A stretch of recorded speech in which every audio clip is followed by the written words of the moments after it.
અંજાર શહેરમાં ફરી જોવા મળ્યો ચડ્ડી બનિયાનધારી ગેંગનો આતંક। અંજાર શહેરમાં આવેલ સહજાનંદ પાર્ક, પ્રભાતનગર તેમજ તેની આજુબાજુના વિસ્તારની આ ગેંગ દ્વારા ટાર્ગેટ બનાવ્યો હોય તેમ વારંવાર ચોરીના બનાવો બનતા જોવા મળ્યા છે।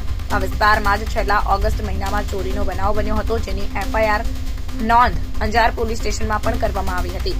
ત્યારબાદ નવરાત્રીના સમયે પણ આ જ વિસ્તારમાં આવો બનાવ બન્યો હતો અને આ જ ગેંગ દ્વારા એક દિવસ અગાઉ ફરીથી આ વિસ્તારમાં કોઈ ગેરપ્રવૃત્તિના આશયથી હથિયારો સાથે આવ્યા હોય, પરંતુ ત્યાંના રહેવાસીઓની જાગૃતતાના કારણે નિષ્ફળતા સાથે ભાગવું પડ્યું હતું। આ અંગેની જાણકારી સહજાનંદ પાર્ક, પ્રભાતનગર, કૈલાશનગર, અંજલી પાર્ક તેમજ વિજયનગરના રહેવાસીઓ દ્વારા અંજાર પોલીસ સ્ટેશનમાં અરજી પણ આપવામાં આવી છે અને આવા બનાવો ન બને તેના માટે યોગ્ય કાર્યવાહીની લોક માંગ પણ ઉઠવા પામી છે।